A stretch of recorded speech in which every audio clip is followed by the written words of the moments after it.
2025 June మాసం 7వ తారీఖున యూట్యూబ్లో ఒక వీడియో అప్లోడ్ చేశాను. ఆఫ్ఘనిస్తాన్కి పాకిస్తాన్కి యుద్ధం వస్తుందనేది. మీరు ఆ వీడియో లింక్ అనేది కింద డిస్క్రిప్షన్లో ఇవ్వడం జరుగుతుంది. ఇది నిజమా కాదా అనుకుంటే కనుక మీరు ఆ డిస్క్రిప్షన్లో ఆ వీడియో లింక్ ఓపెన్ చేసి చూడండి. ఆఫ్ఘనిస్తాన్కి పాకిస్తాన్కి యుద్ధం అనేది మొదలైంది 8 అక్టోబర్ 2025న. ఇది ప్రూవన్ అయ్యింది. జై శ్రీరామ్. 2022 నుంచి 2025 ఆగస్టు వరకు మొత్తం 18 ప్రెడిక్షన్స్ అనేవి ప్రూవెన్ అయ్యాయి. ఇవన్నీ కింద డిస్క్రిప్షన్లో ఇవ్వడం జరుగుతోంది. మకర రాశికి అధిపతి శని. మకర రాశిలో ఉత్తరాషాఢ 2, 3, 4 పాదాలు, ధనిష్ట 1, 2 పాదాలు, శ్రవణం 4 పాదాలు ఉంటాయి. ఈ నక్షత్రం వాళ్ళందరికీ నేను చెప్పే వార ఫలితాలు వర్తిస్తాయి. మకర రాశి వారికి తృతీయ స్థానంలో శుక్రుడు యోగిస్తున్నారు, బుధుడు యోగిస్తున్నారు దశమ స్థానంలో. 3 గ్రహాలు యోగిస్తున్నాయి, మిగతా గ్రహాలు వ్యతిరేకత ఫలితాలు ఉన్నాయి. నవగ్రహ టెంపుల్కి వెళ్ళి ప్రదక్షిణాలు చేస్తే కనుక ఈ వారంలో చాలా మంచి ఫలితాలు ఉంటాయి. మినుములు దానం చేయండి, బ్రాహ్మణుడికి మంచి ఫలితాలు ఉంటాయి ఈ వారంలో. శుక్రవారం రోజున ముఖ్యమైన పనులు స్టార్ట్ చేయకండి. స్టార్ట్ చేసిన వ్యతిరేకత ఫలితాలు ఉంటాయి, ధన నష్టం వచ్చే అవకాశం ఉన్నది.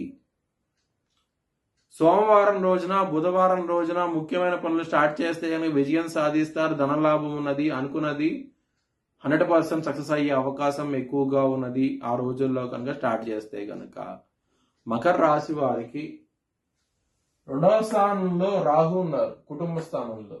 2వ స్థానాధిపతి 3వ స్థానంలో శని, రవి గారి దృష్టి ఉన్నది. సో ఈ గ్రహస్థితి ఉండటం మూలంగా ఫ్యామిలీ పరంగా ప్రాబ్లమ్స్ అనేవి ఉంటాయి. మనీ పరంగా మాత్రం ఎటువంటి లోటు అంటూ ఉండదు మీకు. లాభాధిపతి అయిన కుజుడు దశమ స్థానంలో ఉండి గురుగా దృష్టి ఉన్నది కుజుడి మీద, పంచమ దృష్టి. దీని మూలంగా మనీ పరంగా మాత్రం బాగుంటది ఈ వారం అనేది. మరి 2వ స్థానంలో గురుగా దృష్టి ఉన్నది. సో దీని మూలంగా ధనపరంగా మాత్రం ప్రాబ్లమ్స్ అనేవి ఉండవు. లవర్స్ కి మాత్రం చాలా ప్రాబ్లమాటిక్ గా ఉంటది ఈ వారం అనేది. పంచమాధిపతి శుక్రుడు నీచబడ్డాడు. పంచమాధిపతి మీద శని గారి దృష్టి 3 దృష్టితో ఉంది, కుజుడి దృష్టి అష్టమ దృష్టితో ఉన్నది. సో లవర్స్ కి మాత్రం ప్రాబ్లమాటిక్ గా ఉంటది ఈ వారం అనేది.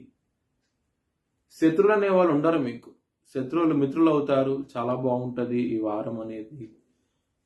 12వ స్థానంలో గురువు 6వ స్థానంలో ఉన్నాడు, విపరీత రాజయోగంతో ఉన్నాడు. ఖచ్చితంగా శత్రువులు అనేవాళ్ళు చాలా తక్కువగా ఉంటారు ఈ వారంలో.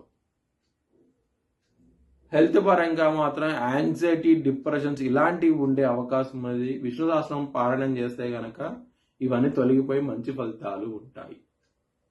మ్యారేజ్ పరంగా చాలా బాగుంటుంది, ఎటువంటి ప్రాబ్లమ్స్ ఉండవు ఈ వారంలో, చాలా ఆనందంగా ఉంటారు.